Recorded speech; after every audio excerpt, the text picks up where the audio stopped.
Good evening, my friends. So, you want to learn to speak and understand English. You have had a long day. You are tired. Lay down in your bed, close your heavy eyes, and let's listen to a story while we slowly fall into the arms of the English language. The Broken Heart by Washington Irving. I never heard of any true affection, but 'twas nipped with care that, like the caterpillar, eats the leaves of spring's sweetest book, the rose. Middleton. It is a common practice with those who have outlived the susceptibility of early feeling, or have been brought up in the gay heartlessness of dissipated life, to laugh at all love stories, and to treat the tales of romantic passion as mere fictions of novelists and poets. My observations on human nature have induced me to think otherwise. They have convinced me that however the surface of the character may be chilled and frozen by the cares of the world, or cultivated into mere smiles by the arts of society, still there are dormant fires lurking in the depths of the coldest bosom, which, when once enkindled, become impetuous, and are sometimes desolating in their effects. Indeed, I am a true believer in the blind deity, and go to the full extent of his doctrines. Shall I confess it? I believe in broken hearts, and the possibility of dying of disappointed love.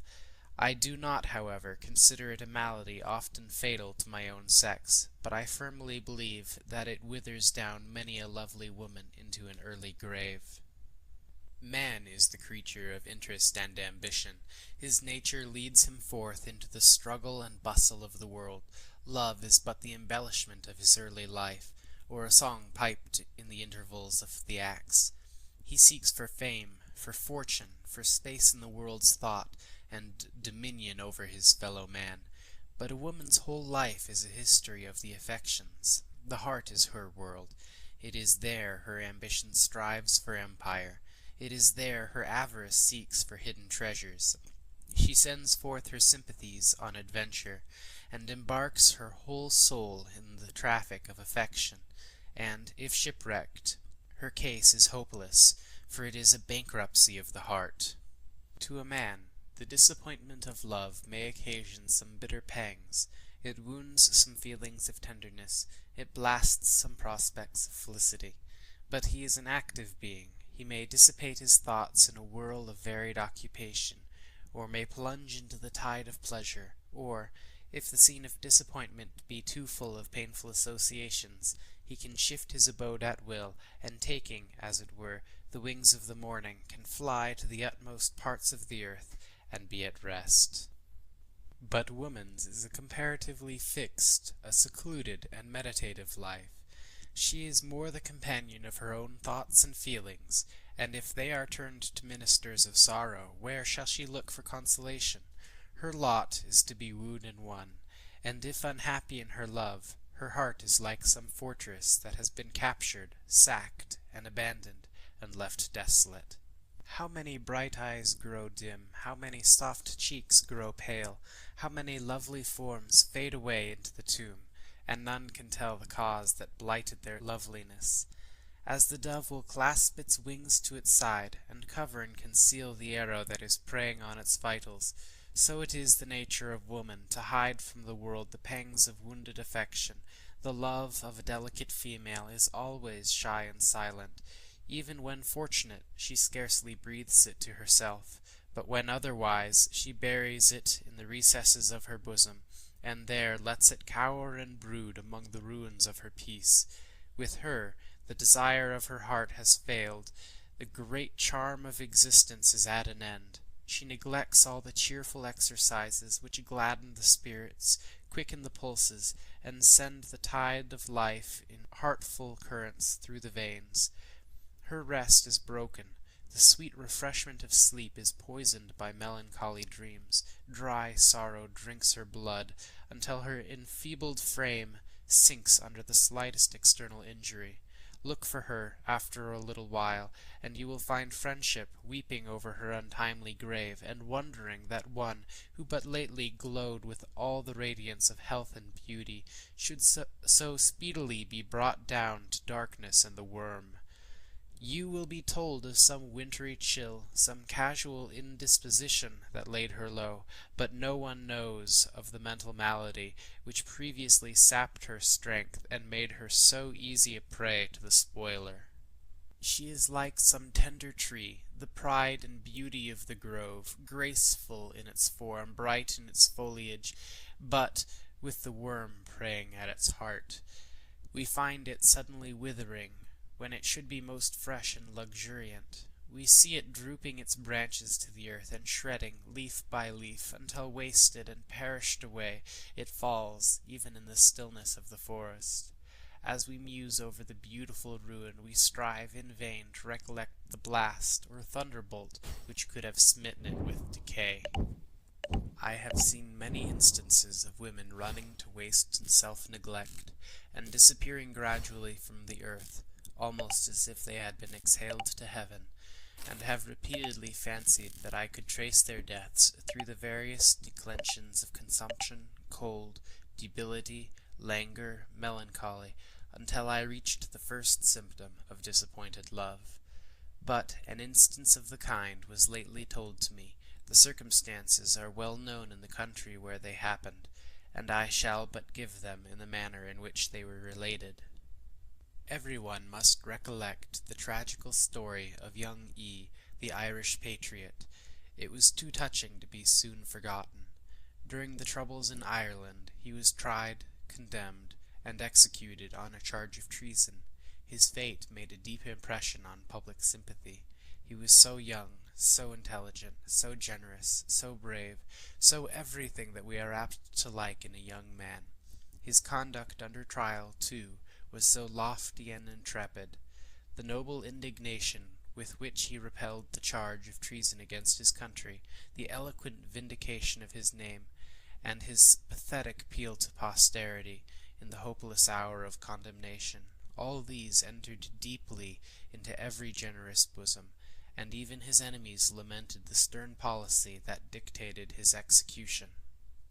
But there was one heart whose anguish it would be impossible to describe. In happier days and fairer fortunes, he had won the affections of a beautiful and interesting girl, the daughter of a late celebrated Irish barrister. She loved him with the disinterested fervor of woman's first and early love. When every worldly maxim arrayed itself against him, when blasted in fortune and disgrace and danger darkened his name, she loved him the more ardently for his very sufferings. If, then, his fate could awaken the sympathy even of his foes, what must have been the agony of her whose whole soul was occupied by his image? Let those tell who have had the portals of the tomb suddenly closed between them and the being they most loved on earth, who have sat at its threshold as one shut out in a cold and lonely world, whence all that was most lovely and loving had departed. But then the horrors of such a grave, so frightful, so dishonored, there was nothing for memory to dwell on that could soothe the pang of separation, none of those tender, though melancholy circumstances which endear the parting scene, nothing to melt sorrow into those blessed tears, sent like the dews of heaven, to revive the heart in the parting hour of anguish. To render her widowed situation more desolate, she had incurred her father's displeasure by her unfortunate attachment, and was an exile from the parental roof. But could the sympathy and kind offices of friends have reached a spirit so shocked and driven in by horror, she would have experienced no want of consolation, for the Irish are a people of quick and generous sensibilities. The most delicate and cherishing attentions were paid her by families of wealth and distinction. She was led into society, and they tried all kinds of occupation and amusement to dissipate her grief, and wean her from the tragical story of her loves. But it was all in vain. There are some strokes of calamity that scathe and scorch the soul, which penetrate it to the vital seat of happiness, and blast it, never again to put forth bud or blossom. She never objected to frequent the haunts of pleasure, but was as much alone there as in the depths of solitude, walking about in a sad reverie, apparently unconscious to the world around her.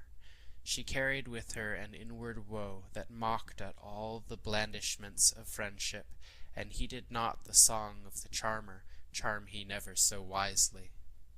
The person who told me her story had seen her at a masquerade. There can be no exhibition of far-gone wretchedness more striking and painful than to meet it at such a scene, to find it wandering like a spectre, lonely and joyless, where all around it is gay, to see it dressed out in the trappings of mirth, and looking so wan and woebegone, as if it had tried in vain to cheat the poor heart into momentary forgetfulness of sorrow.